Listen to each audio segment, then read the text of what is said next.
లేదా breaking news రావడం జరిగింది. ఇప్పుడే ఏప్రిల్ 1 నుంచి యూపీఐ సేవలు బంద్. అవును. అంటే మనకి ఏప్రిల్ 1 నుంచి యూపీఐ సేవలైతే బంద్ కాబోతూ ఉన్నాయన్నమాట. ఇది మనకి అఫీషియలే. కాకపోతే అక్కడ కండిషన్స్ అయితే ఇవ్వడం జరిగింది. ఇన్యాక్టివ్ లేదా వేరే వారికి కేటాయించిన మొబైల్ నెంబర్లకు ఏప్రిల్ 1 నుంచి యూపీఐ సేవలైతే నిలిచిపోనున్నాయి. ఈ మేరకు బ్యాంకులు, పేమెంట్ సేవలందించే ప్రొవైడర్లకు కూడా national payments corporation of India NPCI ఆదేశాలు జారీ చేసింది. అనధికార వాడకాన్ని, మోసాలను అరికట్టేందుకు ఆ నెంబర్లను డీయాక్టివేట్ చేయాలని సూచించింది. యూపీఐ వినియోగంలో మొబైల్ నెంబర్ కీలకం. ఈ సేవల్లో ఓటీపీ వెరిఫికేషన్ కీలక భూమిక పోషిస్తుంది.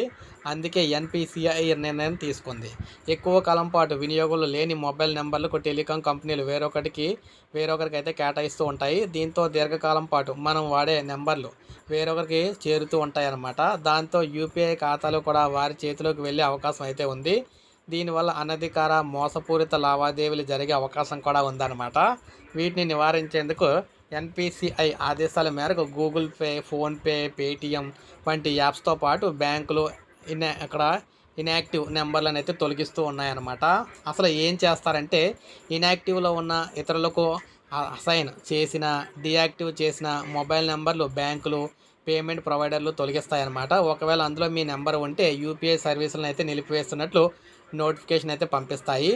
నోటిఫికేషన్ తర్వాత కూడా నెంబరు ఇన్యాక్టివ్లోనే ఉంటే మోసాలను అరికట్టేందుకు యూపీఐ నెంబర్లను బ్యాంకులు అయితే డిలీట్ చేస్తాయన్నమాట. అయితే ఎవరిపై ప్రభావం ఉంటుందంటే మొబైల్ నెంబర్ మార్చిన బ్యాంకుల వద్ద ఆ నెంబర్ను అప్డేట్ చేయని వారి మీద ప్రభావం అయితే ఉంటుంది. యూపీఐతో లింక్ చేసిన కాల్స్, ఎస్ఎంఎస్లు వంటివేవి చేయకుండా దీర్ఘకాలం పక్కన పెట్టిన వారిపై అయితే ప్రభావం ఉంటుంది. బ్యాంకు వివరాలను అప్డేట్ చేయకుండా మొబైల్ నెంబర్ను సరెండర్ చేసిన వారి అవాంతరాలు కూడా ఎదుర్కొంటారన్నమాట.